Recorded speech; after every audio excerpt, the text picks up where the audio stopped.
Thanks again for anyone who have who is attending this live webinars. So together with me, we have a few guest panelists. We have Ms. Lai Li Kuan from Microsoft Malaysia. Hi, Li Kuan, do you want to say hi? Sure. Hi, everyone. Good evening. Thank you all for joining us this evening if you're watching us on FB Live. Or if you're watching the recording, hello to you as well. I'm Li Kuan from Microsoft Malaysia. I look after the business applications solution pillar, and I'm basically a salesperson who sells CRM, ERP, and also Power Platform. Nice to meet you all. Thank you, Li Kuan. Next, we have another guest panelist, Mr. Aaron Hui from Agile Point. Yes, maybe I introduce a little bit about myself. I'm stationed in Hong Kong, and I take care of the business development of Agile Point in the Asia Pacific. So most of my life is talking about consultation. I seldom do the development because nowadays everybody is talking about no coding and then citizen development. Maybe in the coming day, I will try to use the different kind of the tools to build a solution for the benefits of different kind of the enterprise or the so-called the power user to make their life much more easier. Thank you so much for having me today. Thank you, Aaron.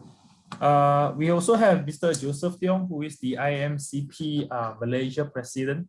So over to you, Joseph. Maybe you can also help to welcome our attendees for today and also give us a very quick or brief introduction of the webinar tonight.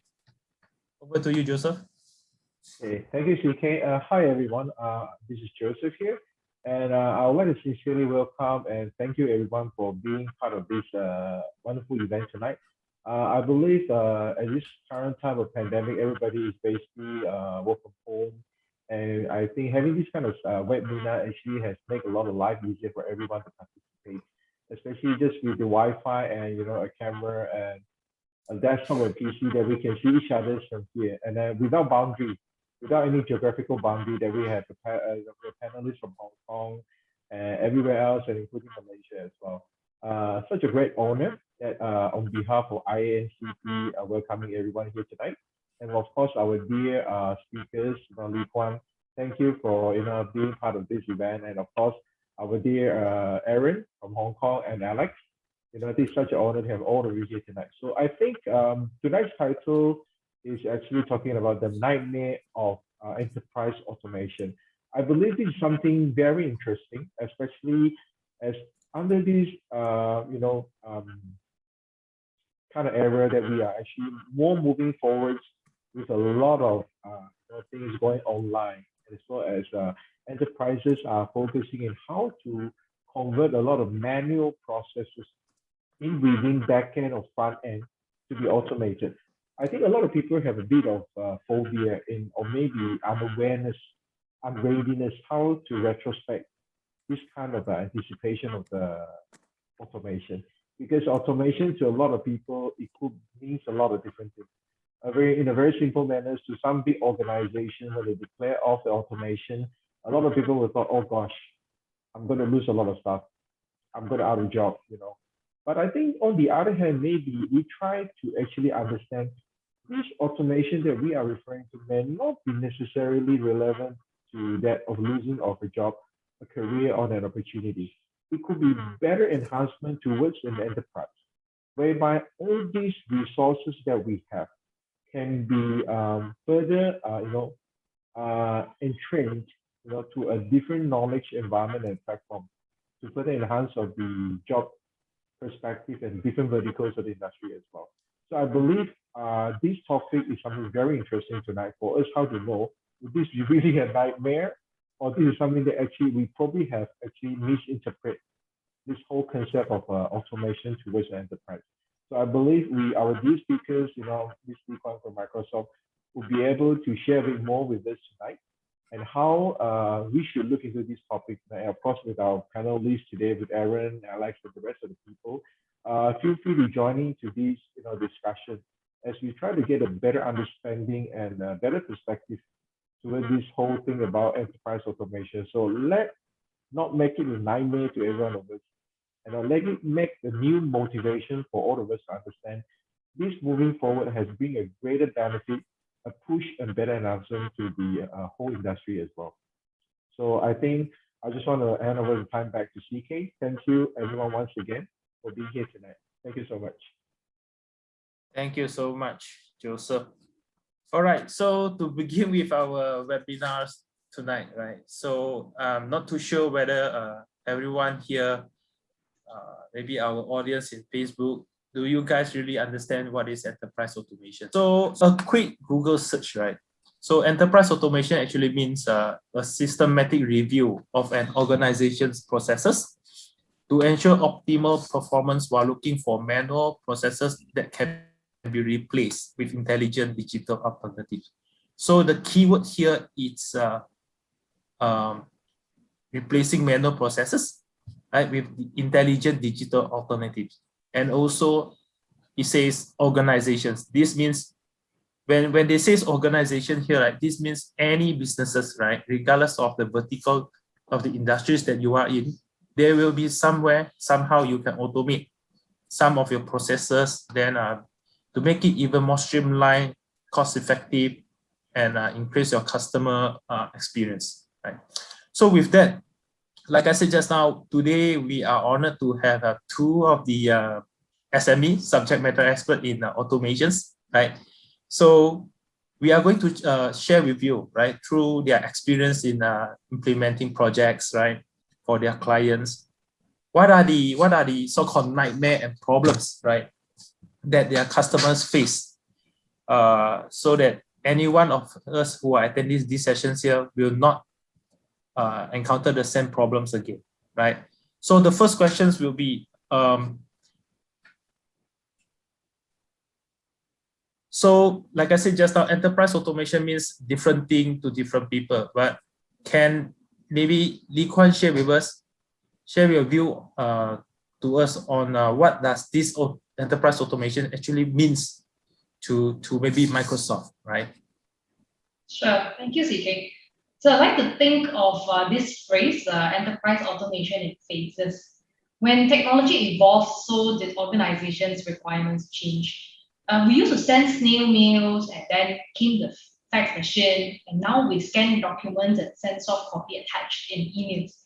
If you look into emails deeper, we apply filters, set rules to automate where we want the email to go into either folders or categories. Now, instead of sending memos to stakeholders for meetings, we leverage our scheduling assistant in Microsoft Outlook to see people's availability and setting meetings.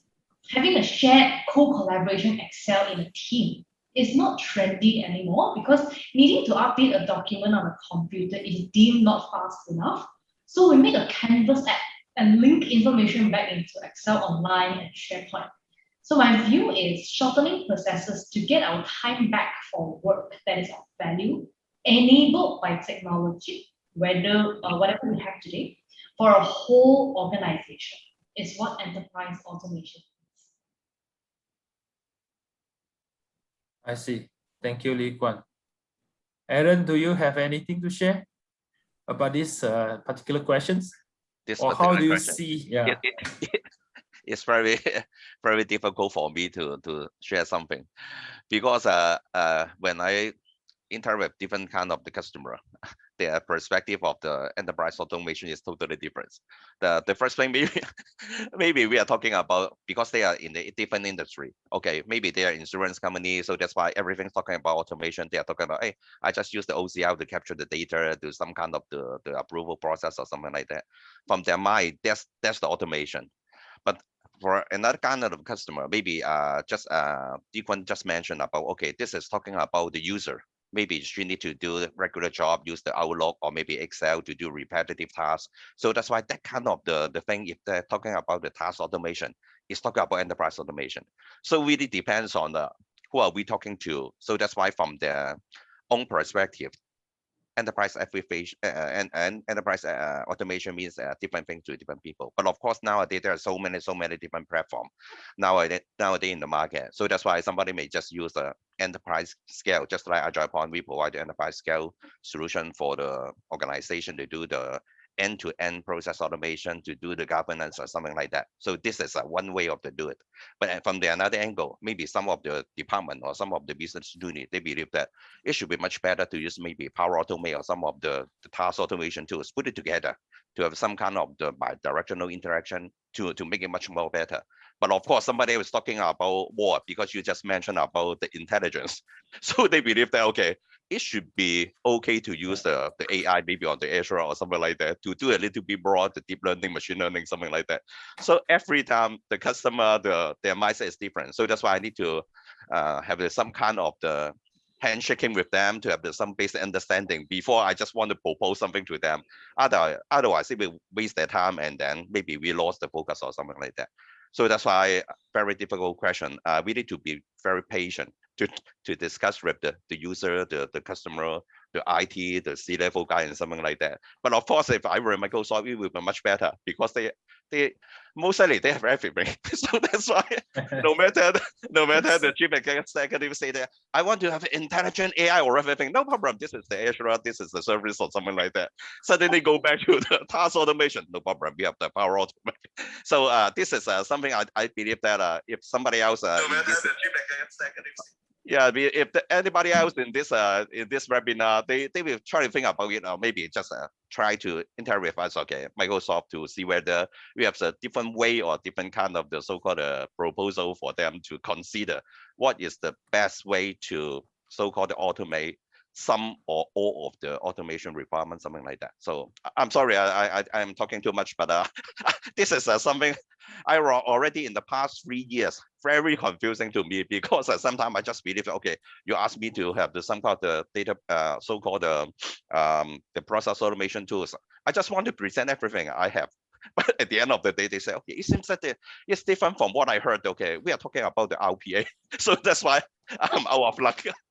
Okay, so maybe I pass it down back to CK to see whether there's a different kind of the opinion or something like that from other people. Yes, sure. Joseph, maybe do you want to chip in something, Joseph?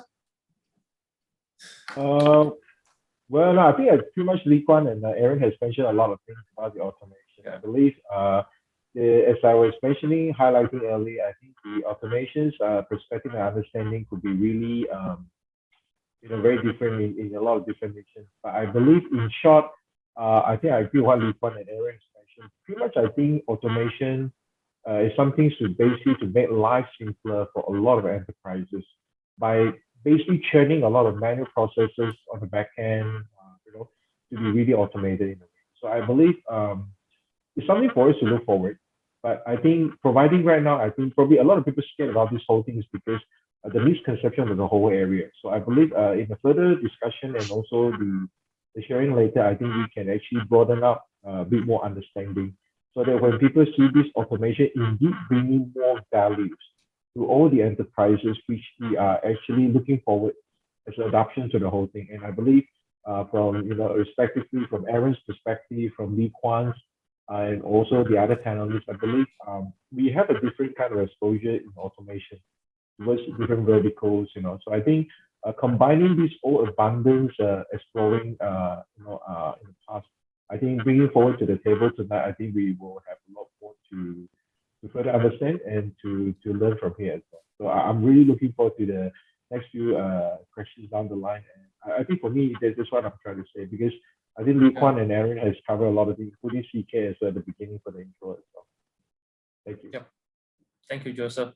So again, after hearing from both our panelists, I think automations is something, like I said just now, it applies to basically any industries, right? So you can be someone in the SME, maybe you just run an online store, right? So the automation can be once you receive the order via WhatsApp, maybe through your Facebook Live, your Facebook direct message. So that's where some kind of automation can be done, right? So you can maybe have factories running, producing some kind of food or something like that. So that's also something that in your production line, that's also something that you can automate with the combination of different technologies.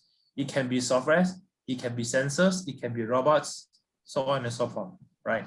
Okay, so this actually brings us to the next question that I want to ask. So when I say it can be a combination of lots of things. It can be robots, it can be RPA, which stands for robotic process automation. It can be any kind of software, sensors. So how do we actually combine all these things and make sure that things actually work in a synergy manner and things that actually works well together? So maybe I direct these questions to our gentleman first, Mr. Aaron. Yes. How come you have so many challenging questions? I need to read some books and the Wikipedia first before joining this webinar. So I believe that you are talking about there are so many different kind of the technology. Which one is good for the organization? I believe that for example, because I cannot name the customer name. One of the customers they are a manufacturer, and also they have a very successful retail chain globally in the global market. So as you can imagine that if we are talking about automation, what they use in the factory, they use the so-called the robot.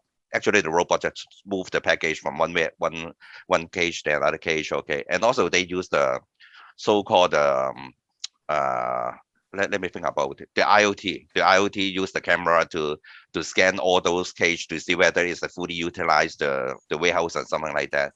And also they use the typical, just like the traditional business, the process management system, to make sure that there's a lot of the so-called information, the data can be captured and back to the back office, and then there are different kind of automation. It's talking about notification, or maybe it's working with the supplier to have some kind of the component replenishment, something like that. There's so many different kind of automation they already applied in their organization. So this is a so-called, we need to think about what kind of the so-called the nature of the organization. And then maybe there's some region, maybe there's some department, or maybe there's some group of the user. They have the needs of the automation. So we just tackle that kind of the problem to use the appropriate technology. But maybe you will think about, oh, so at the end of the day, maybe there's maybe 100 different kind of a system, just like before, as you know that, okay, this is a CRM, this is a ERP, and this is a whatever. So that's why they need to spend quite a lot of effort to try to integrate or consolidate everything. It seems that the story repeat again and again. So nowadays, some of the customer just like, okay, because I'm not going to always talking about AgilePoint, because AgilePoint is actually the platform for the developer, for the customer, to have the different kind of the what we just mentioned. Maybe you have the IoT application, very specific application, but there's some data point going back to the AgilePoint. Just think about it, just a middle layer to talk to the ERP, PRM, and something like that. This is one way to do it. But of course, in between that part is not only throw the data.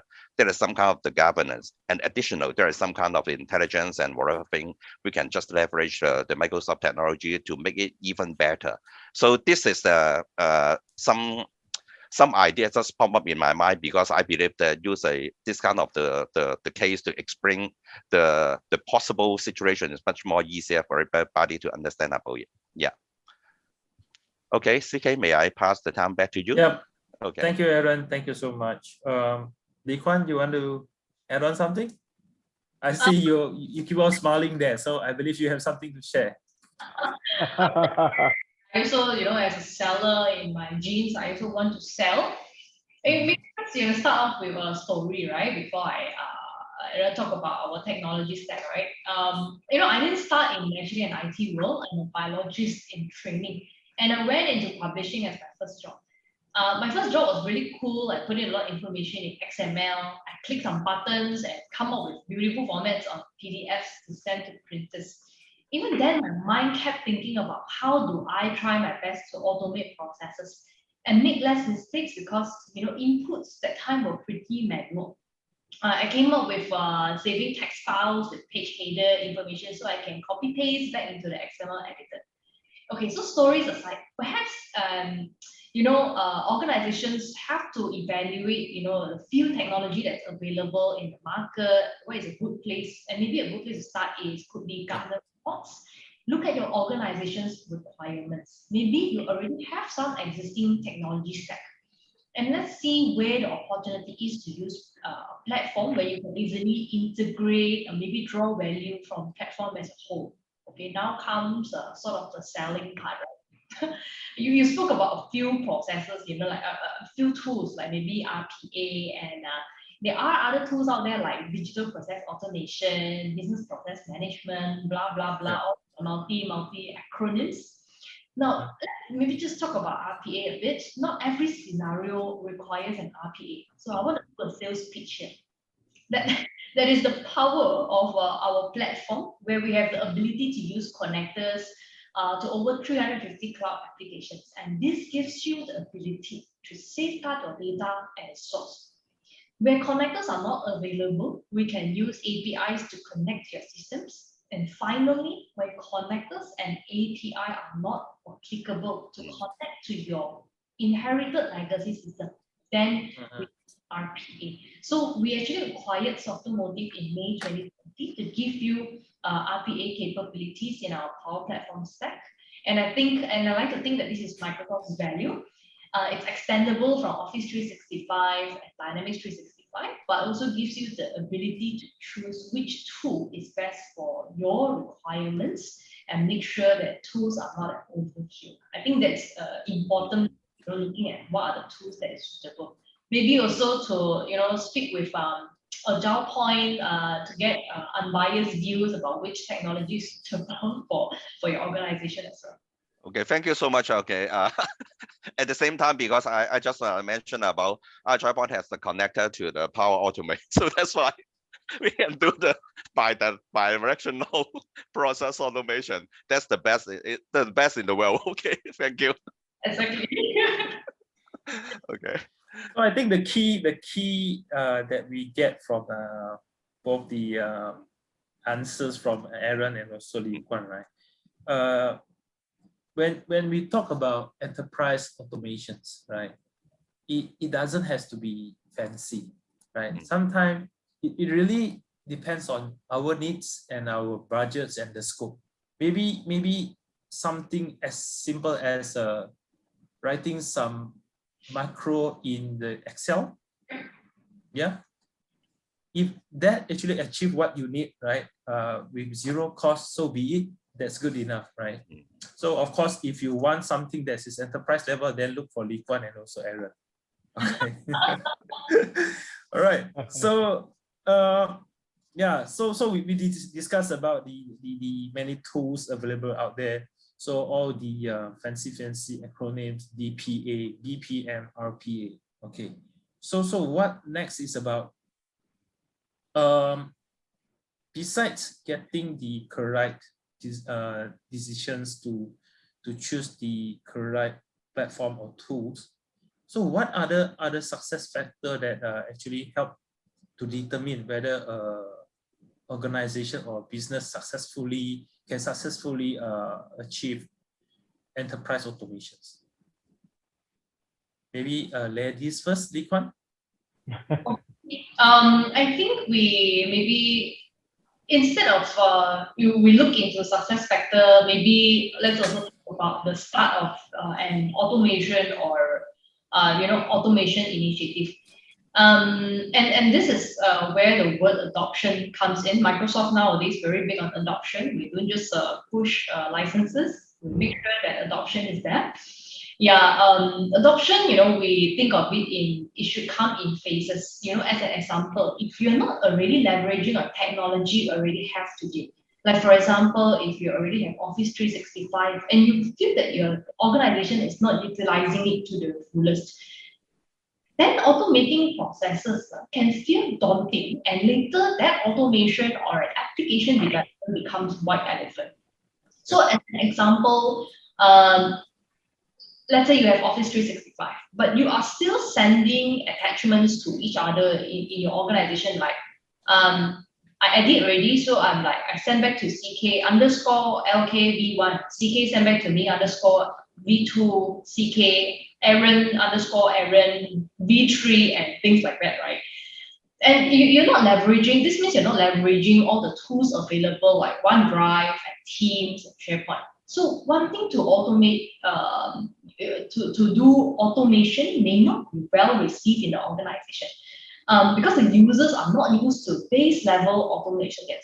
So I believe having a program, like walking phase, and then you go to run, and you go to flying, starting with Office 365 adoption for your daily work, and then power users and teams until all this thing becomes a culture.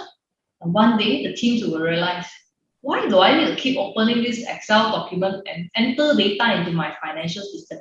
Is there a faster way to do this? And when your team members all start to ask this kind of questions, I believe an organization is ready, and there is the key to a successful automation or app development project, right?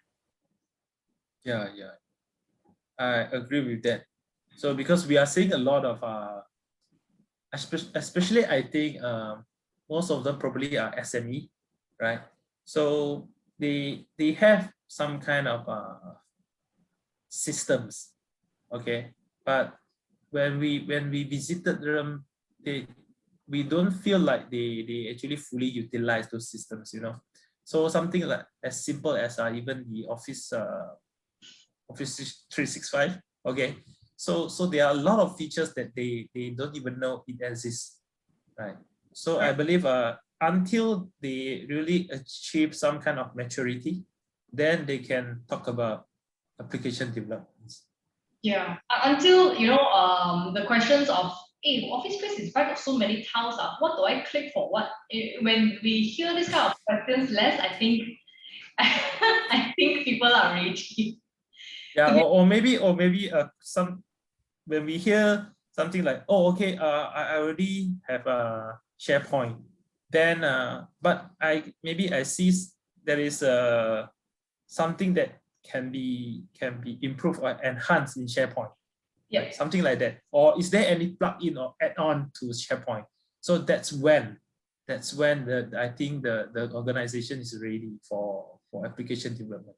All right. Yeah. So talking about application development. So these days we hear a lot about citizen developer, or you call it the non-technical users, enabling them to actually build applications. So again, this is actually to help those pro developer, those programmers, to actually relieve some of their burdens, right? So how is this possible, right? Because we keep on hearing about this citizen developer thingy, right? But what kind of tools that is suitable for them to use, right? Is there any tools out there whereby they can build application by just maybe drag and drop and configure, something like that? So maybe these questions are to both Lee Kuan and also Aaron. Maybe we can start with Aaron. I see he's very quiet over there. Okay. waiting to talk. Yes, I'm waiting for a long time to try to say something. Okay.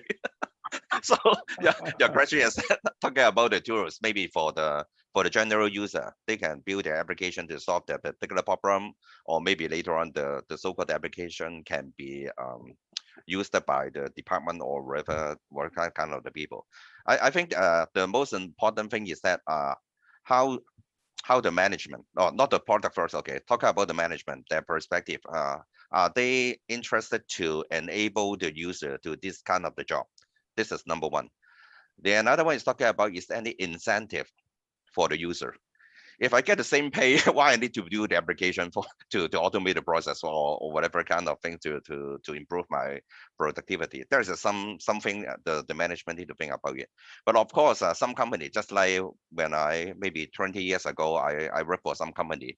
Nobody asked me to do any kind of automation. I'm the first person to build the application to automate some of the counter operation. And then of course, at that moment, I'm the hero of the company.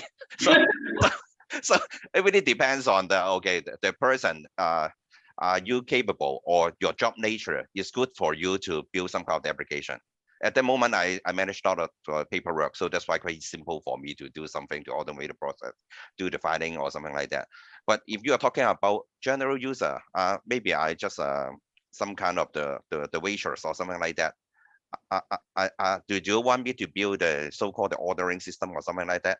Maybe, because nowadays there's some kind of the so-called the no coding solution. You just try to configure something. You already have an ordering system, which is in production level. Really depends on the people, not too much focus on the product, because there's so many products already available on the market. So the first one, from my perspective, okay, this is the so-called the management. From their perspective, are they interested to enable the user to try to do something good for themselves, good for the organization, and then there is some kind of, no matter it's like a promotion incentive to make it happen. The second point is talking about there's so many different kind of applications. Of course, if our organization of the 2,000 people, just 100 different applications, it's quite difficult for the organization to try to manage different kind of the product or something like that. So going back, okay, so actually this is something related to the question before. Before that, I want to say something. If talking about from the strategic level, Microsoft is in a very good position because he almost dominated the market. Everybody use Office 365. Okay, and then the so-called the governance, security, everything is already there. So that's why add on something on top of this one will be more safety. And then from the IT perspective, the IT people, oh, it's manageable because we already have good understanding about the platform, and then there is something just add on. So this is a so-called the strategic level, which is good for some of the customer if they love Microsoft. Okay, but of course there's another reason is that talk about convenient base, because as you know, there's so many maybe very small company, but they have the product very simple for the user to drag and drop to build a mobile application. That's another and the kind of the reason, because it's convenient based, very low cost solution, and then there's nothing related to the enterprise level or something like that. So I believe that I just want to focus on the people rather than the product most of the time, because I still believe that even if you are talking about the critical success factor or something like that, if there's no good partner, no consultant, it's a wasting lots of the time of the enterprise or the senior management, because they focus on their specific business domain. They are not the expert in the technology. So that's why they rely on the people from the technology side to try to explain to him and then get a very, very good recommendation to make them have an informed decision, something like that. Yeah. Okay, CK, pass the time back to you. Thank you. Thank you so much, Aaron. Lee Kwan, you want to add on something on this? Yeah, Aaron, 20 years ago when you do all this automation, you were a hero. I hope you got some incentive from your organization. Yes, at that moment I got incentive to be the best performance of the organization at that moment. Oh, that's good to hear. Okay, so if we're looking at a citizen developer, I think it's a good bridge to bridge IT and citizen developers so that they stop kind of fighting. Every time it's like, hey, IT is going to do this for me, and the IT team will be like, citizen developer, why you always ask funny questions, right? So in no matter what, whether we citizen developer develop the apps, I don't think we can do without IT and IT pros and developers. So there is a high demand in knowing some of this knowledge of tools to run your business processes, because you are the one who knows your processes the most, even without any technology background. I just want to sidetrack a bit here, right? Parents, if you're watching, I actually sent this Facebook event to some of my friends out there. Parents, if you're watching and if possible, do start looking at your children, to hook them up to some introductory coding courses online. It doesn't teach coding per se, but the underlying pitch here is logical thinking. So that being said, that's all a citizen developer requires: logical thinking. Coupled with your business challenge, you too can build apps and automate your own processes. We still cannot deny the fact that some apps or automation pulls information from multiple systems, layers of technology. See, I also don't know what I'm saying here now, and all these things can actually be quite complex. So adding on to what Aaron mentioned just now, when you have a partner to support you in all of these, unravel all of these complexities, it will be, it will be more successful in terms of, demarking where is a citizen developer to develop simpler apps, and leave it to the IT pros and the developers, and also could be the partners to develop the more complex applications. Microsoft also has this what we call a Center of Excellence kit. It brings cohesiveness between line of businesses and IT pros and developers teams, managing the automation and application with an enterprise-wide view. So there are views to see which apps are being used the most, and offers the organization an opportunity to improve the application, for example. So that's what I wanted to share. Back to you, CK. Thank you so much, both Aaron and Lee Kuan. When Lee Kuan mentioned about this programming programming lessons for kids, that actually reminded me that I do receive the course overview from some of these centers. So they're actually promoting these courses to me, and I suggested that I send my kids to enroll for these courses. The thing is, I'm still figuring out if the daddy is already in IT. I'm not too sure whether I want to start them so early in all these programming things.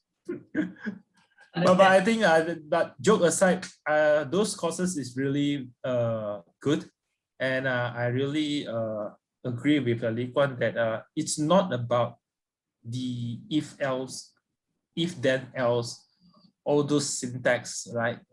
It's about the logical thinking. So it can somehow nurture or train the kids to have better logical thinking. Yeah, that's the most important thing.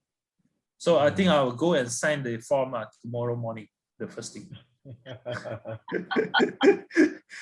Okay.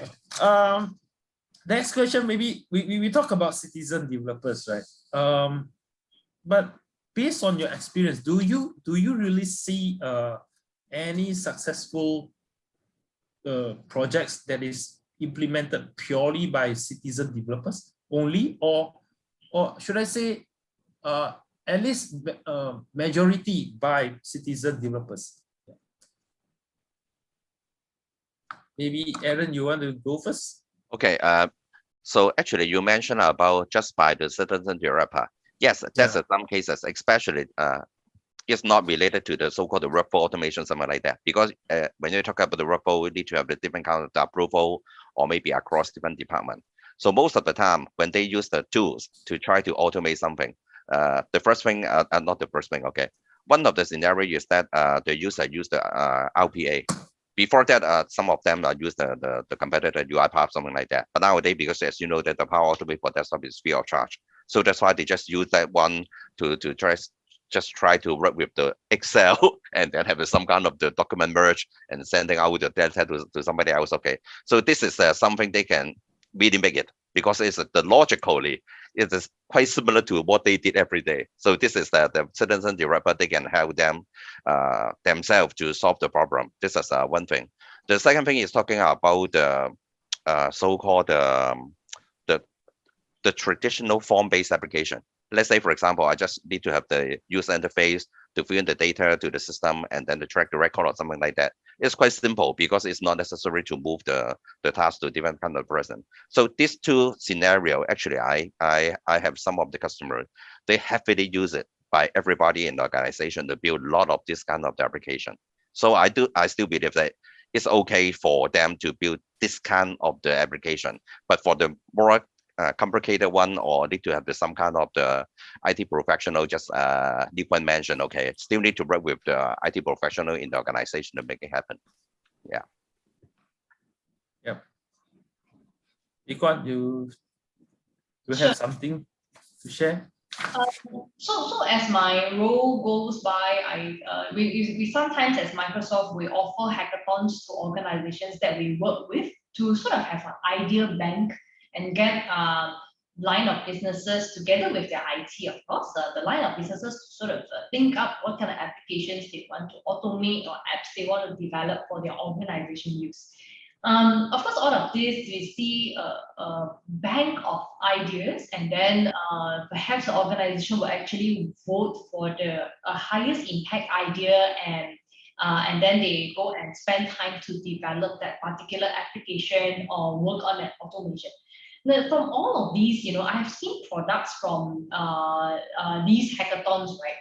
You would think that, and when you see all this app and automation, you would think that they are all done by pro developers, right? They are actually really amazing.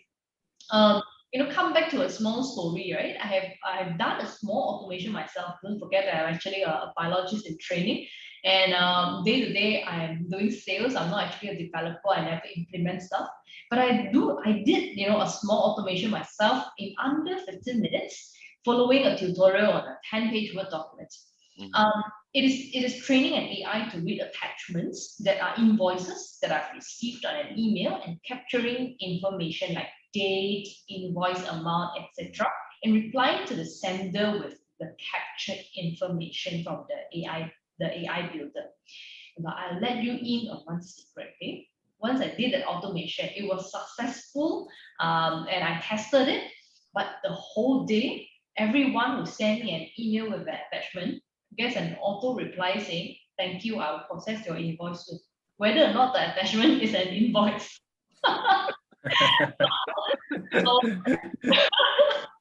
Successful, not successful. You see, I took 15 minutes to be able to do something like that. All very happy, but I probably still need to spend a bit more time to tweak and find out where the mistake actually was, right?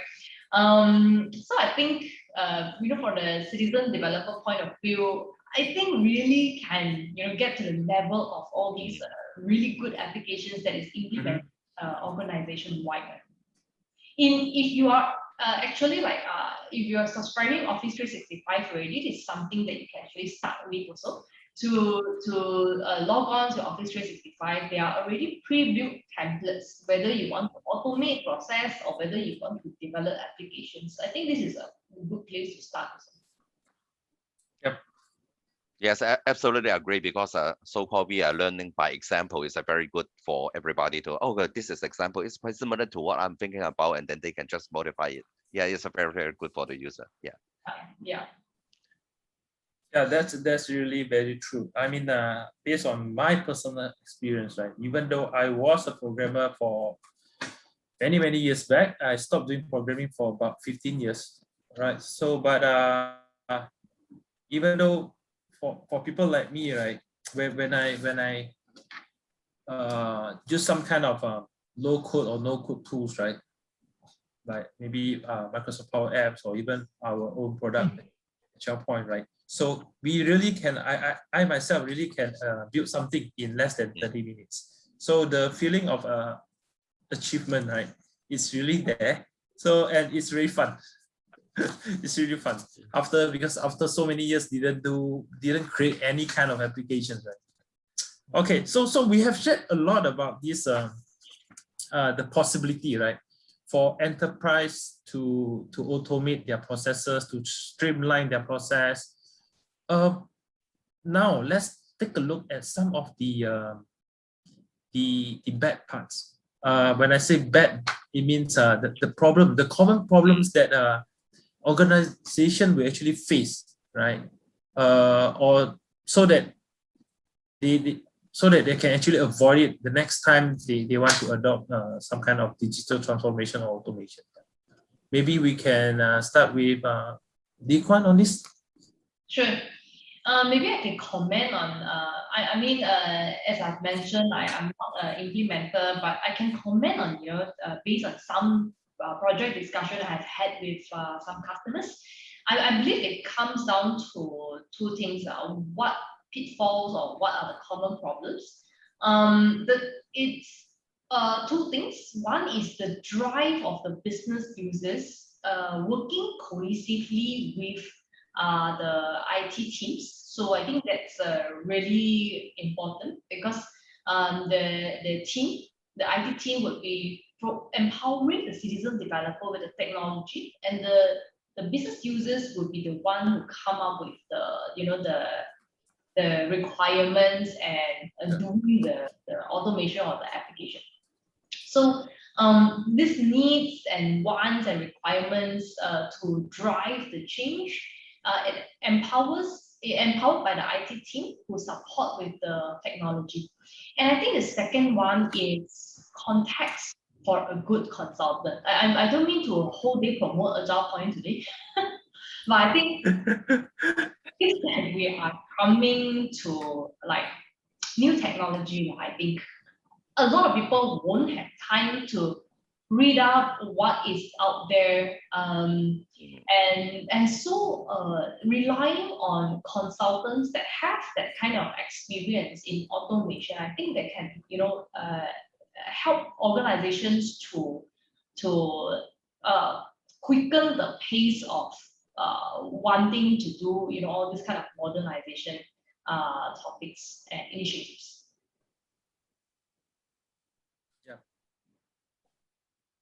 So Aaron, you want to chip in on this? Yes. Okay, let me try to simplify this one. Okay. The focus is still on the people. Okay. Because I have no idea whether there's a similar in Malaysia or other country, but in Hong Kong, most of the time, the enterprise, the IT team represent the user.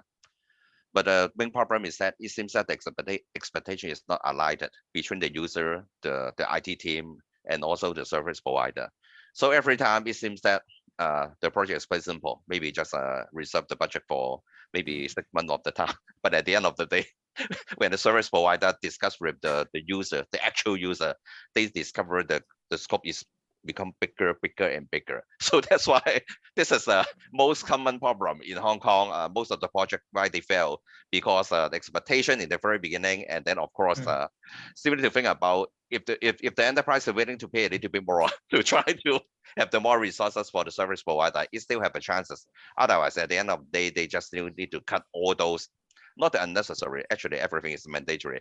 Cut all those different kind of the part to finish your project. So the end result is totally not acceptable. But there's a quite typical in the Hong Kong. So this is something I have the more experience, or the bad experience. Okay, if you are talking about another kind of the so-called the possible problem, is talking about proposed not so appropriate technology. Okay.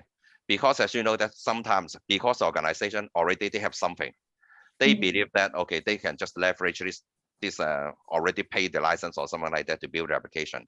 Of course you can do it, but maybe for particular kind of application, let's say for example, if I want to build a transactional based application, it means that maybe in every single minute we need to handle 4,000 transactions or something like that. But you just move it to the process automation platform.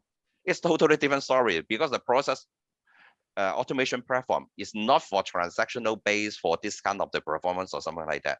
So they in the very beginning they already used the wrong technology. So this kind of the problem I met three or 5 times in my past 20 years. At the end of the day, of course, the performance is not okay, even though the application is ready and something like that. But there's no way to do it because the nature of the technology on the platform is not appropriate for that particular application. So this is something I want to mention. Okay, make sure that have a good conversation and then have the different party have the holistic and objective view to share the idea, not just try to figure, oh, I want to close this deal and then let the customer fall into the trap in the very beginning. So this is something I want to share. Yeah. To add on to Aaron's point just now about, maybe there's a miscommunication or mismatch of expectations, because when a business users say, I want big, but sometimes there is, truth to it, and they perhaps could look at intangible ROI as well, like, time save, or, with this automation, how fast can you churn something out, for example? So I think these are all intangible benefits that the organizations can look at, so that they don't force a big automation project in a small budget. Maybe I also want to share an additional story here, right? If not just about automation, it's just a simple tool as Microsoft Outlook scheduling system. It can actually help an organization of 11,000 users save 2 million ringgit in paper a year. Paper and maintenance, 2 million ringgit. I think that's a very significant thing. I mean, just by using such a simple scheduling assistant on Outlook, it helped the organization to do that as well. I believe if the organization look into more of this intangible benefit and really tangible benefits by saving paper and stuff, I think hopefully the project can be a success. Yeah. Thank you so much. I see we do have a friend from Taiwan, right? Not too sure whether Vincent, you have some questions to our panelists. I think I'm okay. Yeah, I'm really glad to join this webinar, and I heard a lot of things. Yeah, it's like learn a lot and receive different kind of like point of view. It's great. Yeah, I don't really have question. Yeah, most of my experience may be very similar to Aaron. Yeah, those kind of nightmare. I guess we share some experience together. So yeah, I think I'm good. Thank you. Thank you. Thank you, Vincent. Hopefully in the coming day, we have the more good dream, not nightmare. Okay. Hopefully. Hopefully. Yeah. After tonight, we should have no more nightmare. So Okay, that's I think, the entire purpose of this webinar, because we want to share all the good and bad, right? That all of us have gone through, so that whoever that attended this webinar, right, they will only have sweet dreams, no more nightmares. Okay. Okay. Joseph, sorry to cut you off. Yeah. No, it's okay. Actually, it's good. Actually, I was just thinking to, if you don't mind, I mean, allow me to add on a few of my thoughts here, because the past 5 years, I have been doing a lot of automations in my business with a lot of my clients as well in different verticals. I believe CK was quite well aware of that, because we work very closely, a lot of exploring, and we deal with bankings and various kind of industries, including government companies and also ministries as well. So I think I hear a lot just now from Aaron, from Lee Kwan, and also from CK. I believe all the points that you guys have been touching on is very, very relevant, and also relatively, that is what the current market and the enterprise people are encountering, are dealing with. But I am trying to come from another angle of sharing a bit of, actually, I think what I'm trying to share here is basically just to, I'm trying to perceive the whole thing from a consulting point of view, and also when we are approaching and reaching out to the whole organization, how this thing should be perceived. Because I think, in other words, you see, we are talking about, how to avoid failures, and how we're going to engage the right people, the asset of the company, to be part of this automation process in order to, to move forward with the success in the company. So a lot of times when I was dealing with my past business, and also the approach of automations, despite of RPA, despite of other digital process automation, and I did a lot of business process management automation as well. So a few key things here maybe I may share, because my coverage has to be from, I always been working with a lot of C-suite people, down to the working level, to the begin here, and to the implementation level as well.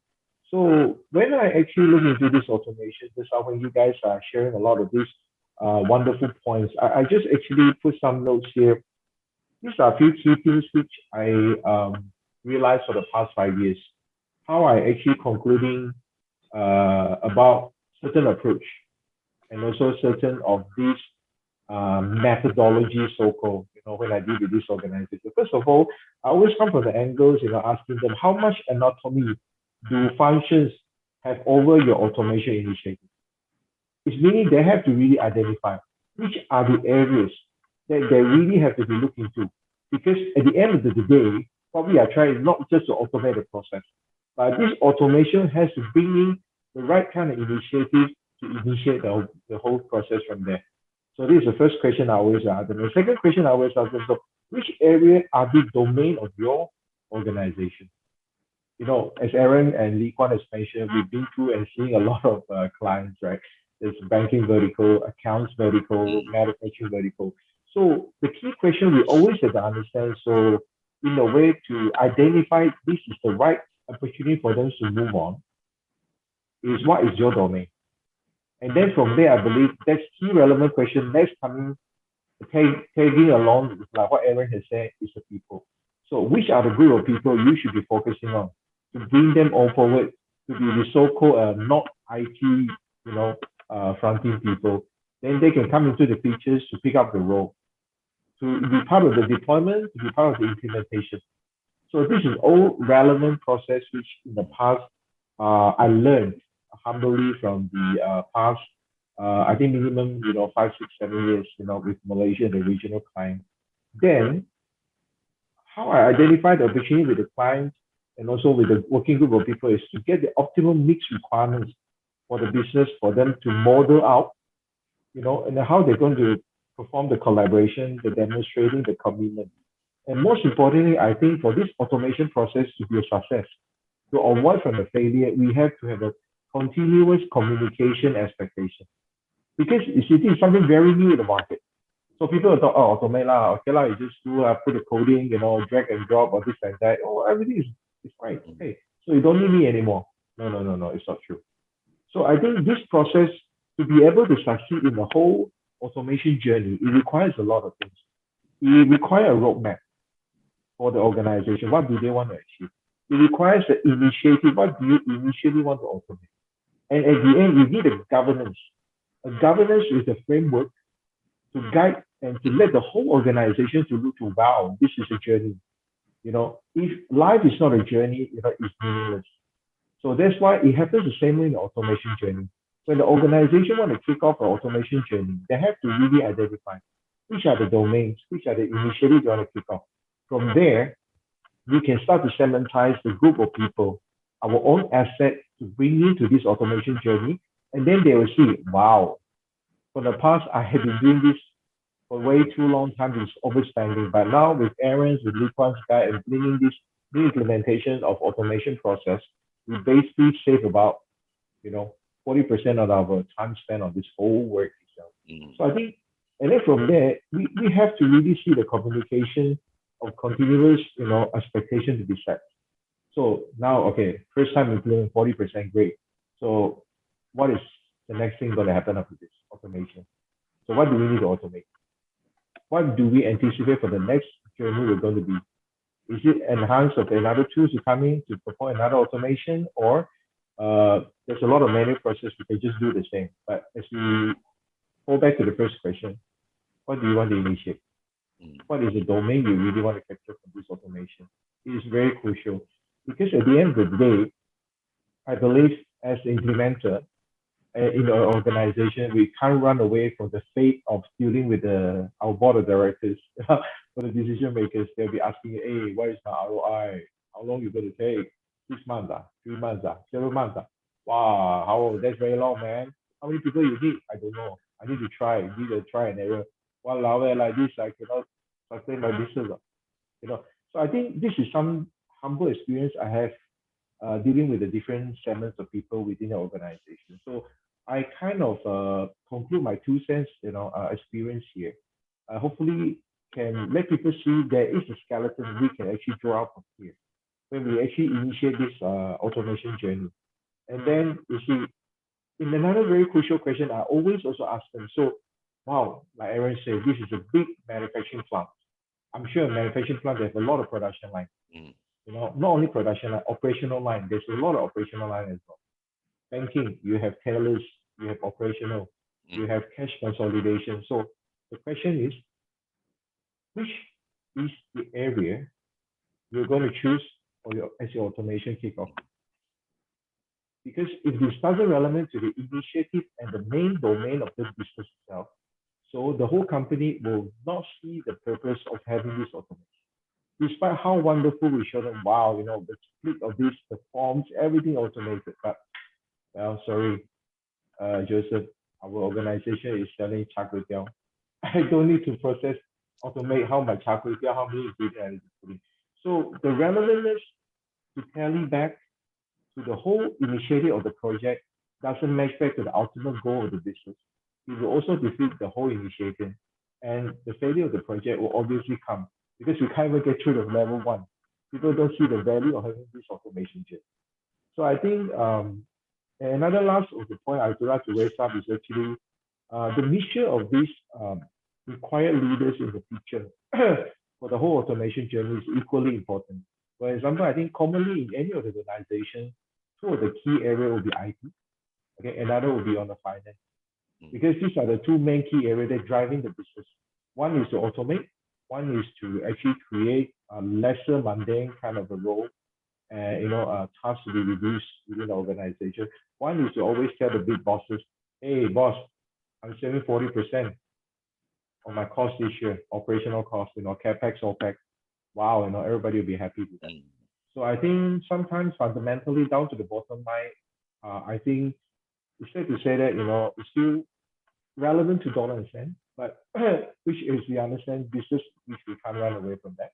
So I think these few items I basically have identified based on my few years back of the 2 cents of experience with all the organization and different verticals. So I think once we start to identify what kind of structure and skeleton, the anatomy that we are deriving, I think to kickstart this initiative of the automation journey with any of the verticals, probably will help us to reduce a lot of unnecessary hassles in like salesperson, you need to see what to do, for technical person to prove case that this is something that's really worthwhile for the company to embark on the journey. So this is just a bit of my add-on to the whole thing. Sorry, I'm also talking a lot.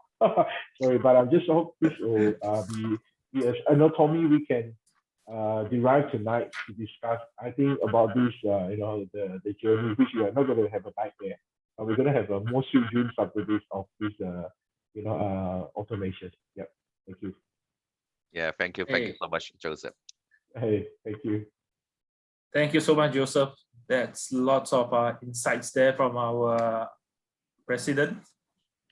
So, so I believe we are a bit running out of time. In fact, we are 5 minutes over the originally scheduled time.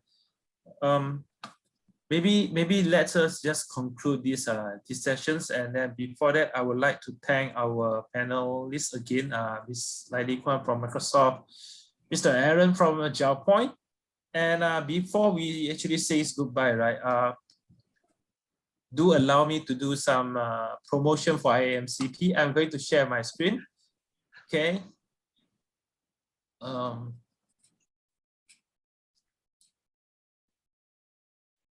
Okay. So I believe everyone can see my screen. So coming up next, right? We still have two more webinars. One in 28th of June. The other one is in 30th of June. So we hope to see you guys again, right? And if you would like to join IAMCP as a members, please visit our website at www.iamcp.org. So from once you log in, you can actually choose the region that you want to join. You can choose Malaysia, Hong Kong, China, right? Then if you do have any questions related to today's topic, right? So feel free to drop us an email. We actually have a official Facebook and LinkedIn page. You can also contact us from there. Otherwise, you can drop us an email, aaronhui@agilepoint.com, or myself, chikyong.lu@agilepoint.com. And again, I would like to conclude today's webinars because after hearing all the points, feedbacks, right, experience sharing from our panelists and also Joseph. So I think for all the businesses, organizations out there, don't worry, right? My advice is not to worry, like be brave to take up any kind of automation that your team or your board members can think of.